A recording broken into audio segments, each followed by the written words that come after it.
야, 고졸, 내가 언제 커피에 설탕 넣으랬냐? 고졸이라 이것도 못하니? 경영대를 우등으로 졸업한 서지민은 날카로운 통찰력과 강인한 내면을 지닌 대기업 후계자입니다. 이론적 지식은 풍부하지만 실무 경험이 부족한 그녀는 진정한 리더가 되기 위해 아버지의 제안으로 안유진이라는 가명으로 고졸 계약직이 되어 회사 바닥부터 경험하게 됩니다. 특권 속에 자라 일반 직원들의 고충을 모르는 그녀가 회사에 숨겨진 진실을 기록하고 변화를 이끌어내는 여정이 시작됩니다. 오늘의 이야기 시작합니다. 구독과 좋아요 눌러주세요. 서 회장의 딸 지민은 아버지 앞에서 긴장한 얼굴로 앉아 있었습니다. 평소 무뚝뚝하던 아버지가 오늘따라 진지한 표정으로 그녀를 불렀죠. 회장실 넓은 창문 너머로 서울의 스카이라인이 펼쳐져 있었습니다. 지민이 태어나기도 전부터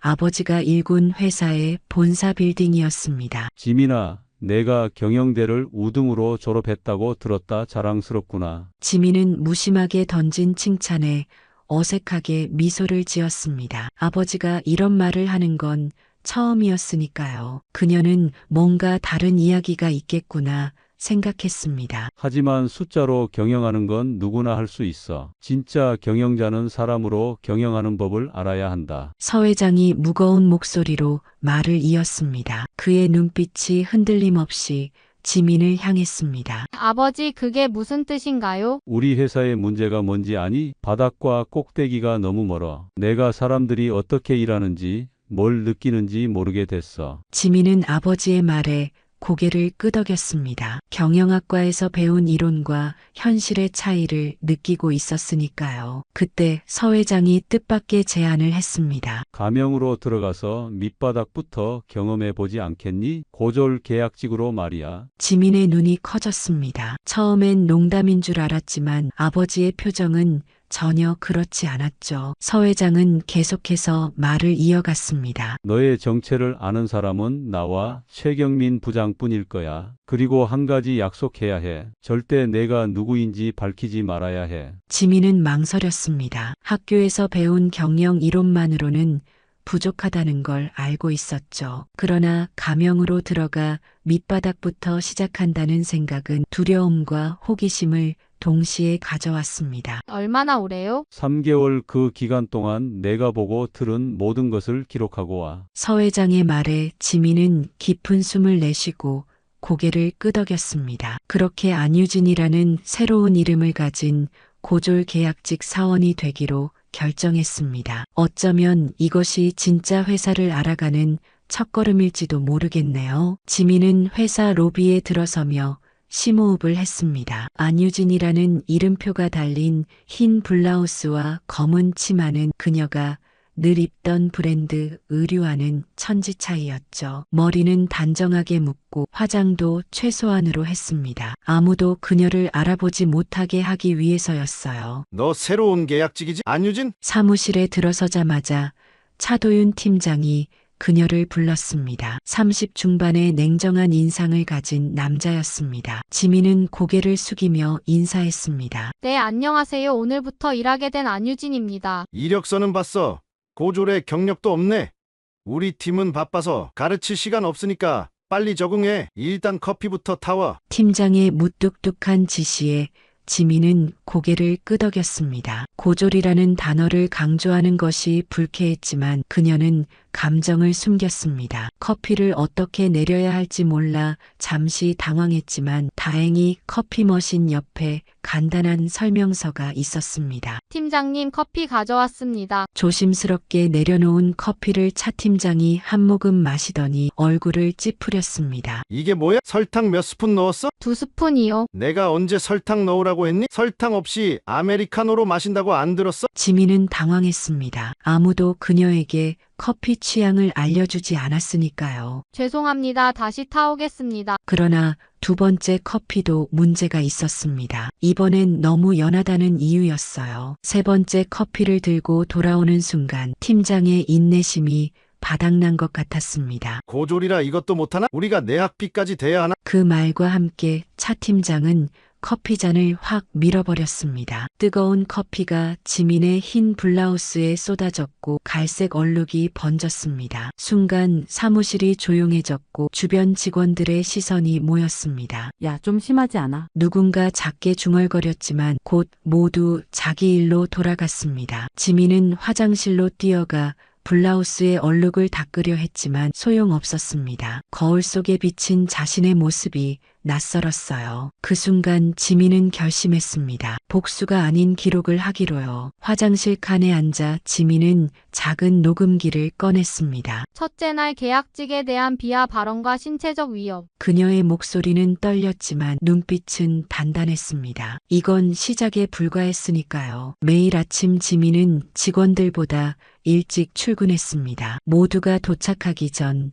조용한 사무실에서 전날의 기록을 정리하는 시간이 필요했거든요. 노트북을 열어 암호화된 폴더를 확인하며 그녀는 깊은 한숨을 내쉬었습니다. 이제 열흘이 지났지만 이미 기록한 내용만으로도 충격적이었으니까요. 팀장님, 이번 프로젝트 관련 회의 자료인데요. 김 대리가 차도윤 팀장에게 다가가자 팀장은 차가운 표정으로 고개를 들었습니다. 유진이한테 주고 정리시켜 오류 없게 좀 봐.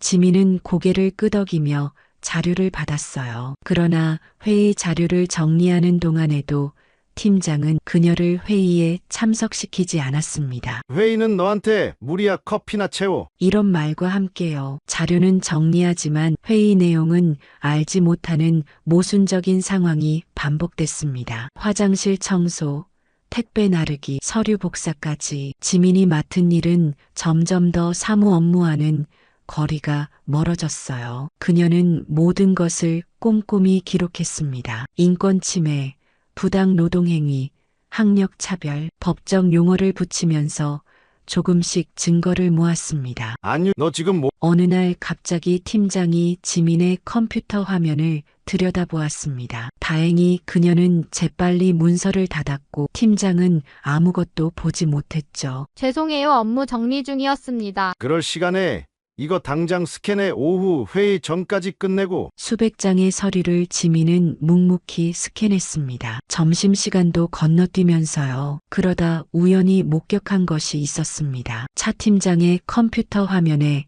고졸 계약직 평가 문서였습니다. 그 내용은 충격적이었어요. 계약직 안유진 마이너스 학력 미달, 능력 부족, 태도, 불량 등의 이유로 이번 달 평가 최하위, 계약 연장 불가 권고. 지민은 숨을 죽였습니다. 자신을 내쫓기 위한 계획이 이미 진행 중이었어요. 그것도 근거 없는 평가로요. 화가 났지만 그녀는 참았습니다. 증거가 더 필요했으니까요. 그 순간 핸드폰 카메라로 화면을 찍어두었습니다. 저녁 모두가 퇴근한 후에도 지민은 사무실에 남았습니다. 오늘도 야근이야? 안 됐네. 경비 아저씨의 말에 그녀는 미소를 지었습니다. 하지만 그 미소 뒤에는 결연한 의지가 있었죠. 컴퓨터에 저장된 자료들을 USB에 복사하고 녹음기의 배터리를 교체했습니다. 창밖으로 보이는 서울의 밤하늘은 어둡고 깊었습니다. 지민은 아버지가 그토록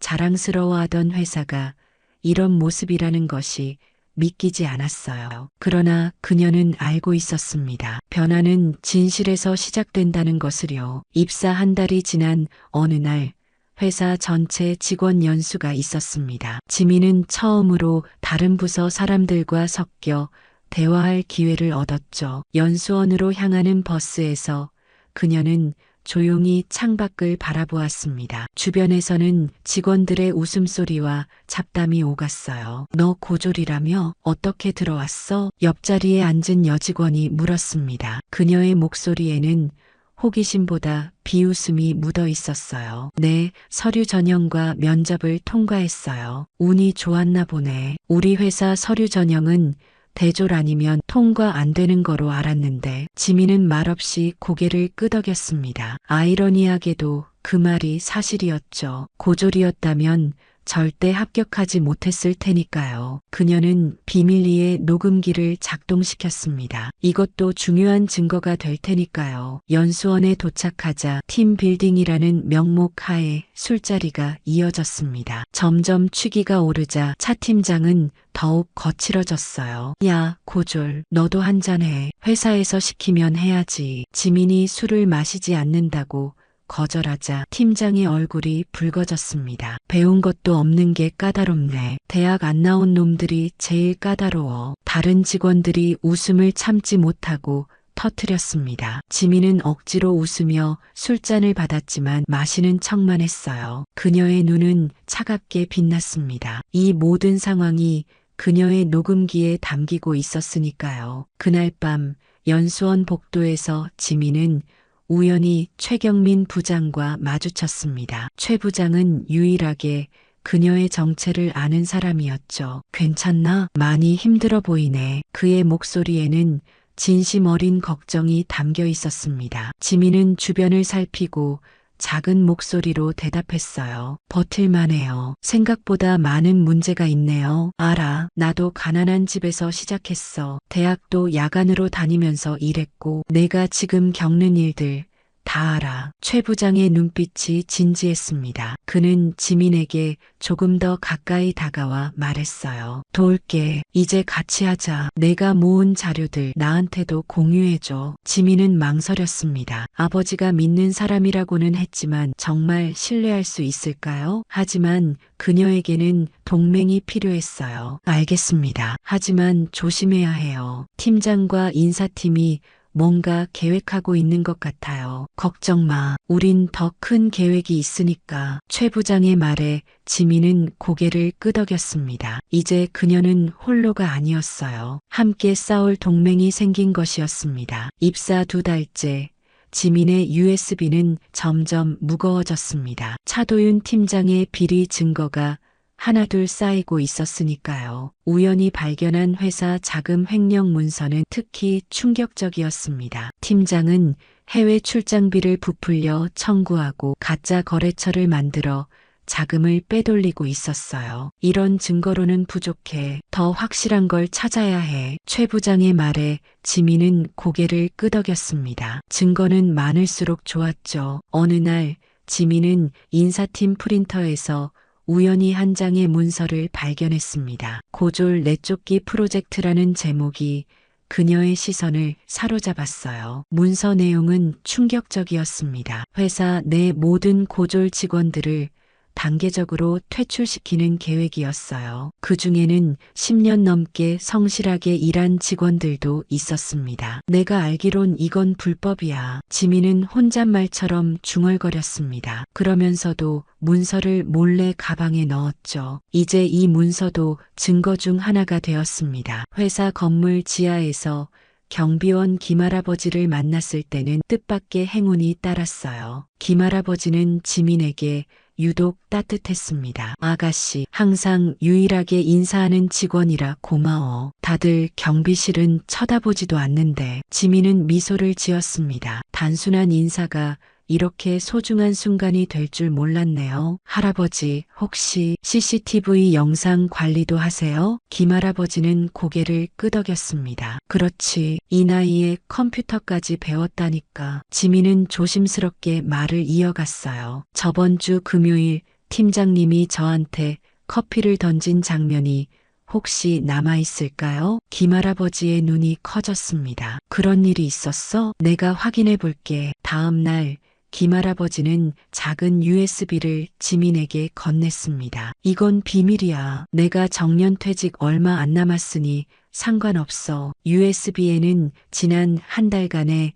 CCTV 영상이 담겨 있었습니다. 그 중에는 차 팀장이 지민에게 물건을 던지는 장면, 고함치는 장면, 심지어 다른 여직원들을 성희롱하는 장면까지 있었어요. 지민은 모든 증거를 체계적으로 정리했습니다. 문서는 날짜별로, 녹음 파일은 상황별로, CCTV 영상은 사건별로요. 그리고 그 모든 것을 암호화해 여러 곳에 백업했죠. 이제 마지막 퍼즐 하나만 찾으면 됐습니다. 그것은 바로 인사팀장과 차도윤 팀장의 대화였어요. 둘이 공모해 불법적인 일을 벌인 증거가 필요했습니다. 지민은 두 사람이 자주 만나는 회사 옥상 흡연실에 녹음기를 설치했어요. 이제 기다리는 일만 남았습니다. 입사 2달 보름째 되는 날 지민의 정체가 위기에 처했습니다. 아침부터 차 팀장의 눈빛이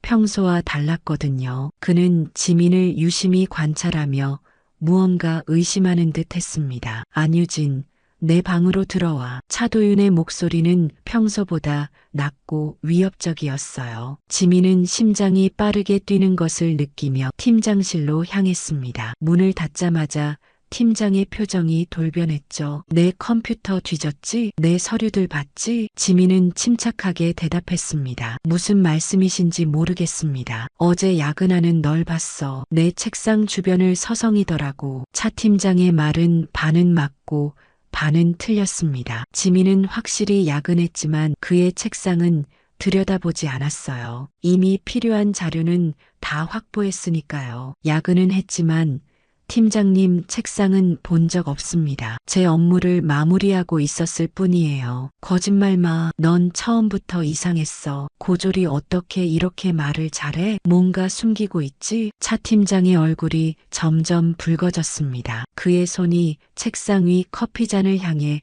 뻗어갔어요. 지민은 그가 무엇을 하려는지 직감적으로 알았습니다. 이전처럼 그녀에게 커피를 던지려는 것이었죠. 팀장님, 그러시면 안 됩니다. 누가 감히 나한테 명령해? 넌 끝났어. 오늘로 잘릴 줄 알아. 그 순간 차도윤은 커피잔을 집어들었습니다. 뜨거운 커피가 지민의 얼굴을 향해 날아왔어요. 그녀는 반사적으로 몸을 피했지만 일부가 그녀의 팔에 쏟아졌습니다. 따가운 통증이 느껴졌어요. 그 순간 팀장실 문이 벌컥 열렸습니다. 무슨 일이야? 최경민 부장이 문을 열고 안으로 들어왔습니다. 그의 뒤로는 서 회장과 2명의 수사관들이 따라 들어왔어요. 모두의 표정이 심각했습니다. 차도윤 씨, 지금 뭐 하는 짓입니까? 서 회장의 목소리는 무겁고 위험이 있었습니다. 차 팀장의 얼굴이 창백해졌어요. 그는 처음 보는 사람들이 갑자기 나타난 상황에 당황한 듯 했습니다. 회장님, 어떻게 여기에? 회사 자금 횡령과 직원 학대, 인권 침해에 대한 고발이 들어왔어. 이 자리에서 체포될 겁니다. 수사관 중 한 명이 앞으로 나와 차 팀장에게 권리를 고지했습니다. 그의 표정은 믿을 수 없다는 듯 변했어요. 곧 그는 지민을 노려보았습니다. 내가 한 짓이지? 지민은 고개를 들어 그를 똑바로 쳐다보았습니다. 더 이상 숨을 필요가 없었으니까요. 증거가 말해주고 있어요. 팀장님, 그녀의 목소리는 단단했습니다. 더 이상 비밀로 숨어 있을 필요도 두려워할 필요도 없었으니까요. 다음 날 아침 회사 대강당은 전 직원으로 가득 찼습니다. 갑작스러운 전체 회의 소집에 모두가 긴장한 표정이었죠. 어제 차 팀장이 경찰과 함께 나가는 모습을 본 사람들은 수군거리고 있었고 아직 모르는 사람들은 궁금해하고 있었습니다. 서 회장이 단상에 올라 마이크를 잡았습니다. 그의 표정은 평소보다 엄숙했어요. 오늘 여러분에게 중요한 이야기를 전하려 합니다. 우리 회사에서 있어서는 안 될 일들이 벌어졌습니다. 회장의 말에 강당이 조용해졌습니다. 모두의 시선이 그에게 집중됐죠. 어제 차도윤 팀장이 회사 자금 횡령 혐의로 체포되었습니다. 또한 직원 학대와 인권 침해에 대한 증거도 확보되었습니다. 놀라움의 탄성이 강당을 채웠습니다. 서 회장은 계속해서 말을 이어갔어요. 더 중요한 것은 이 모든 문제를 밝혀낸 직원이 있다는 겁니다. 그분을 여러분께 소개하겠습니다. 서 회장의 손짓에 지민이 단상으로 올라갔습니다. 그녀는 평소의 계약직 유니폼이 아닌 깔끔한 정장 차림이었어요. 강당에서는 놀란 수군거림이 들렸습니다. 안녕하세요, 여러분. 지민의 목소리는 떨리지 않았습니다. 그녀는 이 순간을 위해 2달 반 동안 준비해 왔으니까요. 저는 서지민입니다. 창업주의 딸이자 고졸 계약직 안유진이었습니다. 강당이 순식간에 소란스러워졌습니다. 차 팀장에게 커피를 맞던 그 계약직이 회장의 딸이었다니 믿기 힘든 상황이었죠. 지민은 침착하게 말을 이어갔어요. 지난 2달 반 동안 저는 우리 회사의 실상을 경험했습니다. 그리고 많은 것을 기록했습니다. 그녀의 손짓에 대형 스크린이 켜졌습니다. 거기에는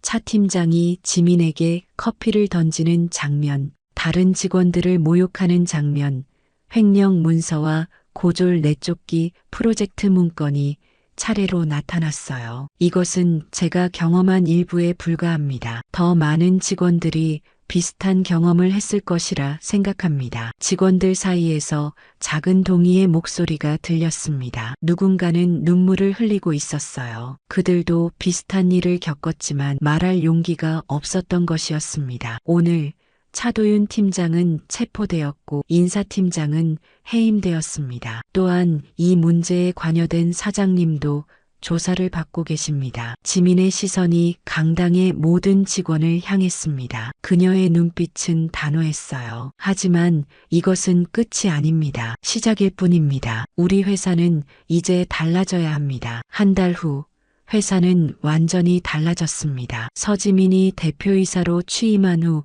첫 번째 시행한 것은 커피 타임이었어요. 매일 오전 10시 모든 직원이 한자리에 모여 커피를 마시며 이야기를 나누는 시간이었습니다. 직급에 상관없이 모두가 동등하게 대화했죠. 오늘은 새로운 규칙들에 대해 공식 발표하려고 합니다. 지민은 전체 임직원이 모인 자리에서 단호한 목소리로 말했습니다. 그녀의 옆에는 최경민 부장이 서 있었어요. 이제 그는 부사장이 되어 지민의 오른팔 역할을 하고 있었습니다. 첫째, 우리 회사는 학력, 성별, 나이, 계약 형태에 따른 모든 차별을 금지합니다. 이를 위반하는 모든 행위는 즉각적인 징계 대상이 됩니다. 직원들의 박수가 터져 나왔습니다. 특히 계약직 직원들의 얼굴에는 희망이 보였어요. 둘째, 모든 계약직 직원들은 1년 이상 근무 시 정규직 전환 평가를 받을 자격이 주어집니다. 평가는 공정하고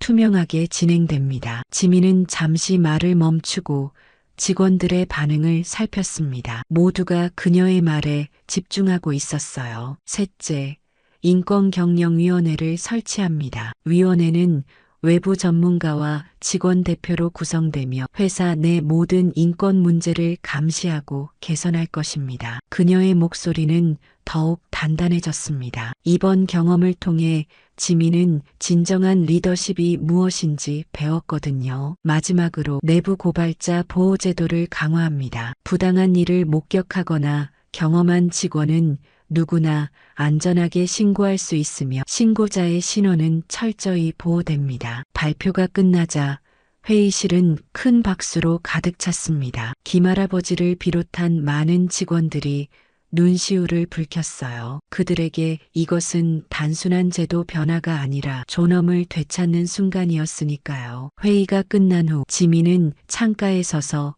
회사 전경을 바라보았습니다. 아버지가 일군 회사, 그리고 이제는 그녀가 이끌어갈 회사였어요. 지민의 곁으로 최 부장이 다가왔습니다. 잘했어. 내 아버지도 자랑스러워 하실 거야. 지민은 미소 지었습니다. 이제 시작이에요. 진짜 변화는 지금부터죠. 그때 누군가 문을 두드렸습니다. 예전에 그녀를 괴롭히던 김대리였어요. 대표님, 커피 한 잔 하시겠습니까? 김대리의 얼굴에는 진심 어린 미소가 있었습니다. 지민은 고개를 끄덕였어요. 좋아요. 함께 마시죠. 세 사람은 나란히 휴게실로 향했습니다. 그곳에서는 이미 여러 직원들이 담소를 나누고 있었어요. 지민은 커피를 받아들며 조용히 생각했습니다. 진짜 커피는 위에서 내려오는 게 아니라 나란히 마시는 거였어. 그녀의 입가에 작은 미소가 번졌습니다. 회사의 변화, 그리고 그녀 자신의 성장, 모든 것이 커피 한 잔에서 시작되었다는 게 신기했어요. 지민은 이제 알았습니다. 진정한 경영은 숫자가 아닌 사람에게서 시작된다는 것을요. 오늘의 이야기가 마음을 울렸다면 구독과 좋아요, 댓글 부탁드립니다. 35 정아진 목사는 날카로운 눈매지만 웃으면 부드러운 인상의 소유자입니다. 대학생 시절 노숙 경험이 있는 그는 한 노숙자의 작은 친절로 진정한 믿음의 의미를 깨달았습니다. 이제 낙원교회 담임 목사로 부임하기 전날 그는 성도들의 진심을 확인하고자 거지로 변장합니다. 말씀을 듣는 사람들이 정말 그대로 살고 있을까? 기대와 두려움을 안고 정아진은 낙원교회 앞 벤치에 앉아 자신의 실험을 시작합니다. 오늘의 이야기 시작합니다. 구독과 좋아요 눌러주세요. 늦가을의 서울은 낙엽으로 물들어 있었습니다. 정아진은 오래된 교회 벤치에 앉아 주변을 둘러봅니다. 주머니 속에는 내일 낙원교회의 담임 목사로 부임할 그의 신분증이 들어있지만 오늘은 아무도 그가 누구인지 모릅니다. 찢어진 청바지와 낡은 점퍼, 하루 동안 기르지 않은 수염이 그를 완벽하게 변장시켰죠. 하나님, 진심을 보고 싶습니다. 말이 아닌 행동으로 나타나는 진정한 믿음을요. 정아진은 작은 깡통을 앞에 두고 교회 앞 골목에 쭈그려 앉았습니다. 떨어지는 낙엽 소리에 귀를 기울이며 그는 사람들이 자신을 어떻게 대할지 궁금했습니다. 신학교에서 배운 모든 이론과 설교는 지금 이 순간 그에게 아무런 도움이 되지 않았어요.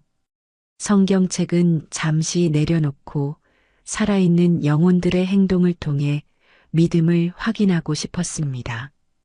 오전 10시 첫 번째 예배를 알리는 종소리가 울립니다. 교회로 향하는 성도들의 발걸음 소리가 들려오기 시작했어요. 정아진은 고개를 숙인 채 그들의 반응을 기다립니다. 대부분의 성도들은 그를 눈에 담지 않고 지나갔습니다. 시간이 흐르면서 선명한 양복과 고급스러운 코트를 입은 사람들이 하나둘 교회로 들어가는 모습이 보였죠. 믿음은 행함이 없으면 죽은 것이라. 정아진은 야고보서의 구절을 떠올렸습니다. 아직 아무도 그에게 다가오지 않았어요. 조금씩 실망감이 밀려왔지만 그는 여전히 희망을 버리지 않았습니다. 1시간이 지나고 2시간이 지나도 깡통 속에는 동전 몇 개만 덩그러니 놓여 있었어요. 정아진의 마음속에는 의문이 커져갔습니다. 내가 이 교회를 이끌 수 있을까? 이들에게 진정한 믿음이란 무엇인지 가르칠 수 있을까? 그때였습니다. 무거운 발걸음 소리와 함께 한 중년 남성이 다가왔어요. 강직한 얼굴과 값비싼 외투로 보아 교회의 중요한 인물임이 분명했죠. 정아진 앞에 선 남자는 낙원교회의 이사장 장로였습니다. 그는 냉담한 눈빛으로 정아진을 내려다보았어요. 여기서 뭐 하는 겁니까? 교회 망신이나 시키고. 그 말과 함께 장로는 발끝으로 깡통을 걷어찼습니다. 동전 몇 개가 튕겨나가 아스팔트 위로 굴러갔죠. 정아진은 말없이 동전을 주워 담았어요. 마음속에서는 분노가 일었지만 그는 여전히 자신의 본분을 잊지 않으려 했습니다. 죄송합니다만 저는 그저 다른 데로 가시오. 내일 새 목사님이 오시는데. 이런 꼴을 보이면 안 되잖소. 정아진은 쓴웃음을 지었습니다. 내일 올 목사가 바로 자신인데 그 앞에서 이런 모습을 보이는 장로의 모습이 아이러니했어요. 하지만 그는 자신의 정체를 밝히지 않았습니다. 그저 고개를 숙일 뿐이었죠. 장로가 떠난 후 정아진은 이 교회에 대한 의문이 더욱 깊어졌습니다. 이곳에 진정한 믿음이 있는 걸까? 그의 머릿속에는 신학교 시절 은사님의 말씀이 떠올랐어요. 목회는 설교가 아니라 섬김이다. 사람을 보는 게 아니라 영혼을 보아야 한다. 정아지는 다시 한번 자리를 잡고 앉았습니다. 이번에는 조금 더 깊숙한 골목으로 들어가 벽에 등을 기대었죠. 그곳에서 그는 계속해서 지나가는 사람들을 관찰했어요. 대부분은 그를 무시했지만 간혹 1,000원짜리 지폐를 던지듯 건네는 사람도 있었습니다. 그들의 눈에는 동정심보다는 불편함이 더 많이 담겨 있었어요. 여기요. 이거 두세요. 돌연 들려온 어린 목소리에 정아지는 고개를 들었습니다. 8살 정도로 보이는 소녀가 초콜릿 하나를 내밀고 있었어요. 맑은 눈동자가 정아진을 바라보고 있었습니다. 그 눈에는 어떤 판단도 경계도 없었죠. 단지 순수한 마음만이 담겨 있었습니다. 고마워. 정아진이 초콜릿을 받아들자 소녀는 환하게 웃었어요. 그 순간만큼은 차가웠던 가을 공기도 따뜻하게 느껴졌습니다. 나은아, 이리 와. 급한 목소리가 들려왔습니다. 정아진을 향해 초콜릿을 건넸던 소녀의 이름은 나은이였군요. 나은이의 어머니로 보이는 여성이 황급히 다가와 나은이의 손을 잡아 끌었습니다. 그녀의 눈빛에는 경계와 두려움이 서려 있었어요. 낯선 사람한테 말 걸면 안 된다고 몇 번이나 말했니? 나은이는 고개를 숙였지만 떠나기 전 정아진을 돌아보며 작게 손을 흔들었습니다. 정아진도 소녀에게 미소로 답했죠. 그 순간 나은이의 어머니와 눈이 마주쳤습니다. 그녀의 시선에는 경계심과 함께 미묘한 죄책감이 스쳐 지나갔어요. 어쩌면 그녀도 알고 있는지 모릅니다. 자신이 보여준 행동이 교회에서 매주 듣는 설교와 얼마나 다른지를 말입니다. 정아진은 손에 쥐고 있던 초콜릿을 바라봤습니다. 작은 초콜릿 하나가 그에게 주는 위로는 생각보다 컸습니다. 그는 천천히 초콜릿 포장을 벗기고 한 조각을 입에 넣었어요. 달콤한 맛이 입안에 퍼졌습니다. 마치 오랫동안 잊고 있던 순수한 믿음의 맛 같았죠. 시간이 흐르면서 교회는 점점 더 붐비기 시작했습니다. 오후 예배를 준비하는 사람들의 발걸음이 분주했어요. 정아진은 여전히 같은 자리에 앉아 있었습니다. 몇몇 성도들은 그를 보며 인상을 찌푸렸고 어떤 이들은 아예 길을 돌아갔어요. 마치 그가 보이지 않는 벽을 만들어 놓은 것처럼 말이죠. 저 사람 목사님 오시기 전에 어떻게 좀 해야 하는 거 아닐까요? 귓가에 들려오는 속삭임에 정아진의 마음은 더욱 무거워졌습니다. 그가 바라던 교회의 모습은 이런 게 아니었어요. 과거 자신이 가장 어려웠을 때 노숙자였던 한 사람이 자신의 모자를 벗어 그에게 씌워주던 그 따뜻함을 기억했습니다. 그때 정아진은 결심했죠. 나도 그런 사람이 되고 싶다. 진정한 믿음으로 타인을 대하는 사람이. 하지만 지금 그의 앞에 펼쳐진 현실은 달랐습니다. 화려한 예배당과 달리 그 안에 담긴 마음은 얼마나 차가운지 몸소 느끼고 있었어요. 정아진은 자신이 내일부터 이끌어야 할 교회의 민낯을 목격하고 있었습니다. 하늘이 점점 어두워지고 있었습니다. 정아진은 6시간째 같은 자리에 앉아 있었어요.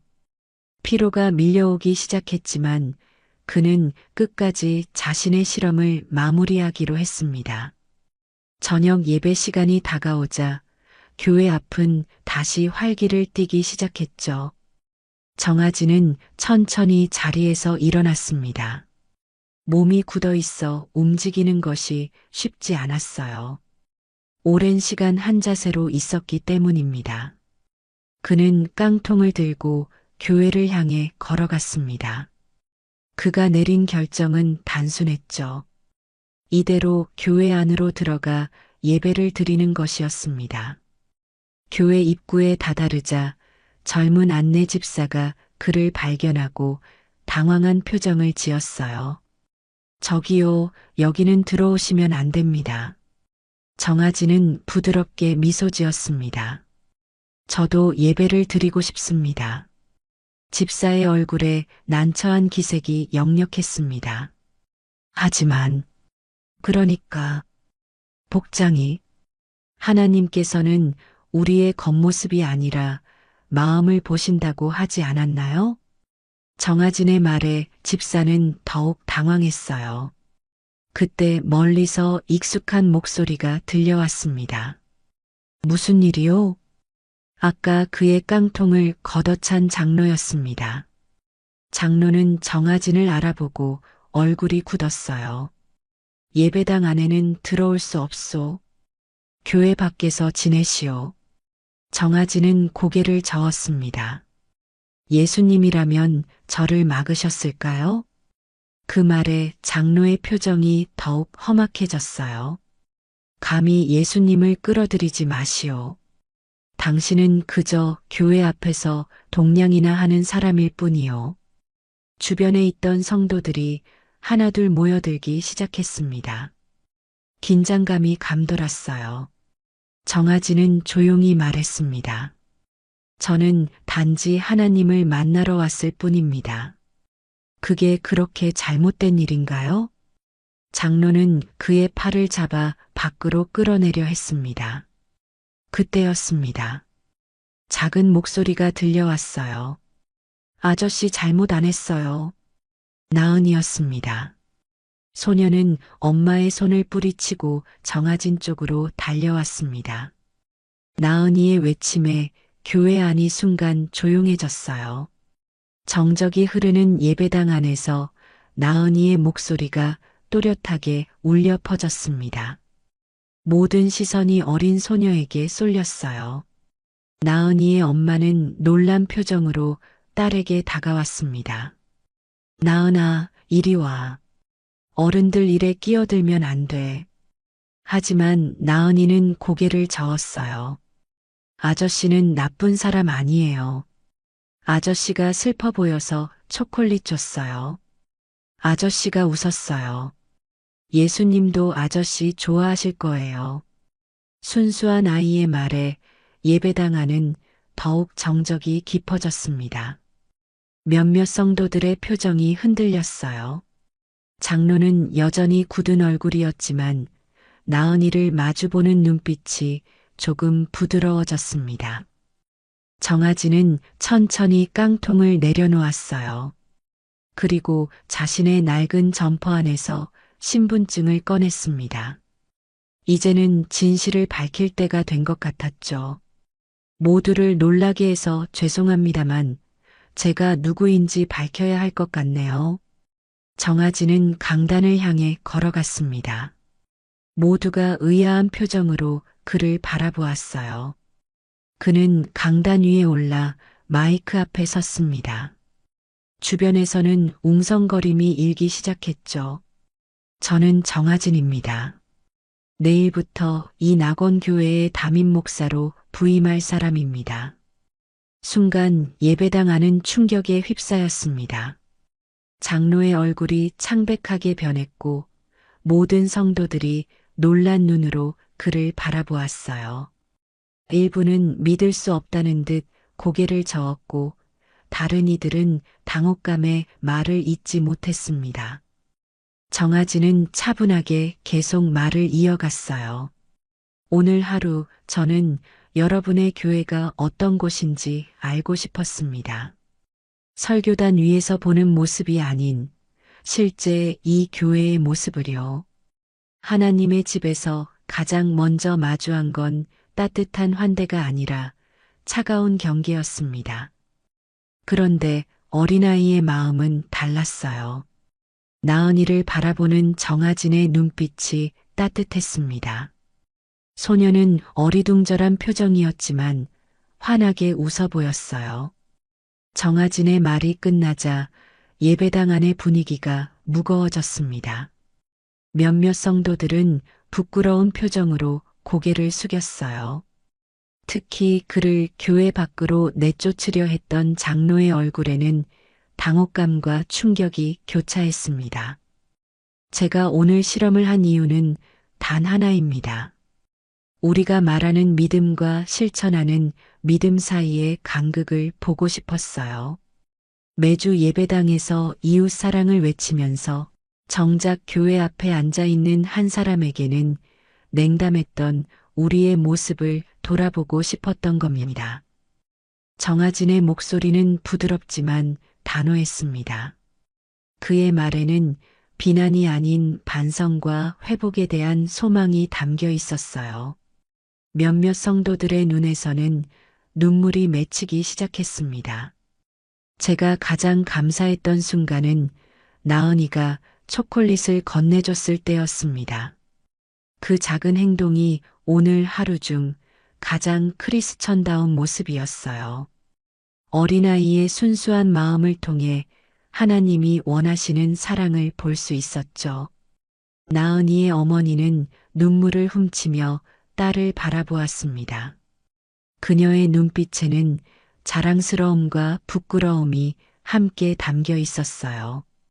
자신의 딸이 자신보다 더 예수님의 가르침을 실천하고 있다는 깨달음이 그녀를 겸손하게 만들었습니다. 장로가 천천히 강단 앞으로 걸어 나왔습니다. 그의 얼굴에는 깊은 회한이 서려 있었어요. 목사님, 정말 죄송합니다. 제가 오늘 보여드린 행동은 결코 변명의 여지가 없습니다. 진심으로 사과드립니다. 정아진은 장로에게 다가가 그의 손을 따뜻하게 잡았습니다. 우리 모두 부족한 사람들이에요. 중요한 건 과거가 아니라 앞으로 우리가 어떻게 변화할 것인가 하는 점이죠. 오늘을 새로운 시작으로 삼읍시다. 예배당 안에는 조용한 울음소리와 함께 깊은 성찰의 시간이 흘렀어요. 정아진은 그들에게 첫 번째 설교를 시작했습니다. 그것은 준비된 설교가 아니었지만 어쩌면 가장 강력한 메시지를 담고 있었습니다. 한 달이 지났습니다. 낙원교회는 조금씩 변화하고 있었어요. 정아진의 첫 번째 설교 이후 교회의 분위기가 달라졌다고 할까요? 예배당 밖에도 관심을 기울이기 시작한 것입니다. 오늘은 지역 어르신들을 위한 급식 봉사가 있는 날입니다. 많은 참여 부탁드립니다. 정아진의 안내에 성도들이 하나둘 손을 들었습니다. 처음에는 몇몇에 불과했지만 이제는 절반 이상의 성도들이 봉사에 참여하고 있었어요. 가장 큰 변화는 아마도 장로의 태도였을 겁니다. 그는 이제 교회 앞 골목에 직접 벤치를 설치하고 지나가는 노숙자들에게 먼저 인사를 건넸습니다. 목사님, 처음에는 이해가 안 됐습니다. 왜 그런 방식으로 우리를 시험하셨는지 말이죠. 하지만 이제는 압니다. 그게 필요했어요. 장로의 고백에 정아진은 미소를 지었습니다. 그는 교회가 단순한 건물이 아니라 사람들의 공동체라는 것을 늘 강조했어요. 그리고 그 공동체가 교회 밖으로 확장되어야 한다고 말이죠. 나은이는 정아진의 가장 열렬한 지지자가 되었습니다. 아이의 순수한 마음은 교회의 모든 성도들에게 영감을 주었어요. 소녀가 시작한 나눔의 초콜릿 프로젝트는 이제 교회의 상징적인 활동이 되었습니다. 예배가 끝난 후 성도들은 각자 작은 초콜릿 하나를 들고 교회 주변을 돌며 만나는 이들에게 나눠주었죠. 하진 목사님, 제가 드릴 말씀이 있어요. 나은이의 어머니가 정아진을 찾아왔습니다. 그녀의 표정은 진지했어요. 저도 예전에는 노숙자였습니다. 18살 때 집을 나와 거리에서 지냈어요. 그때 한 목사님이 저에게 따뜻한 음식과 함께 희망을 주셨죠. 그 덕분에 지금의 제가 있습니다. 하지만 저는 그 기억을 묻어두고 살았어요. 부끄러웠거든요. 정아지는 그녀의 이야기를 조용히 듣고 있었습니다. 그녀의 눈에는 눈물이 고여 있었어요. 그런데 목사님이 그날 교회 앞에 앉아 계신 걸 보고 나은이가 초콜릿을 건네는 걸 보면서 제 과거가 떠올랐습니다. 제가 받은 사랑을 나눠야 한다는 것을 다시 한번 깨달았어요. 6개월이 지났습니다. 이제 낙원교회는 완전히 달라진 모습이었어요. 교회 앞 골목에는 따뜻한 급식소가 생겼고 매주 토요일마다 의료 봉사가 이루어졌습니다. 성도들은 더 이상 화려한 옷차림이나 지위로 서로를 구분하지 않았죠. 그들은 함께 봉사하며 진정한 믿음이 무엇인지 몸소 실천하고 있었습니다. 정아지는 매주 설교단에 올라 말했어요. 우리가 나눈 초콜릿 하나가 세상을 바꾸고 있습니다. 작은 행동 하나가 누군가에게는 삶을 변화시키는 계기가 될 수 있어요. 그의 설교는 더 이상 딱딱한 성경 해석에 그치지 않았습니다. 그것은 살아있는 신앙의 이야기였어요. 성도들은 이제 예배를 마치면 교회 안에만 머물지 않았습니다. 그들은 밖으로 나가 지역 사회와 소통했죠. 나은이는 이제 교회 어린이 합창단의 리더가 되었습니다. 소녀의 맑은 목소리는 교회를 넘어 지역 사회에까지 희망의 메시지를 전하고 있었어요. 나은이의 어머니는 노숙자 지원 프로그램의 담당자가 되어 자신의 경험을 바탕으로 다른 이들을 돕고 있었습니다. 장로는 교회 앞 벤치에 매일 아침 앉아 지나가는 사람들과 대화를 나누었어요. 그 낡은 벤치는 이제 교회의 상징이 되었습니다. 낡은 벤치 위에서라는 이름의 프로그램도 시작되었죠. 그곳에서는 누구나 자신의 이야기를 나눌 수 있었습니다. 정 목사님, 우리 교회가 이렇게 변할 줄 몰랐습니다. 장로의 말에 정아지는 고개를 저었어요. 제가 한 일은 없습니다. 여러분 마음속에 있던 진정한 믿음이 깨어난 것뿐이에요. 그날 나은이가 보여준 작은 사랑이 우리 모두를 변화시켰죠. 어느 일요일 아침 정아지는 예배를 시작하기 전 교회 앞 낡은 벤치에 앉았습니다. 6개월 전 그가 거지 행세를 하며 앉았던 바로 그 자리였어요. 이제 그 벤치에는 하나님의 사랑은 행동으로 보여주는 것입니다라는 문구가 새겨져 있었습니다. 정아지는 하늘을 올려다보며 미소 지었어요. 누군가 그의 곁에 와 앉았습니다. 나은이었어요. 소녀는 조용히 초콜릿 하나를 건넸습니다. 정아지는 그것을 받아들며 생각했습니다. 참된 믿음은 거창한 말이 아니라 작은 행동 속에 있다는 것을. 낙원교회의 종소리가 울려 퍼지며 새로운 하루가 시작되었습니다.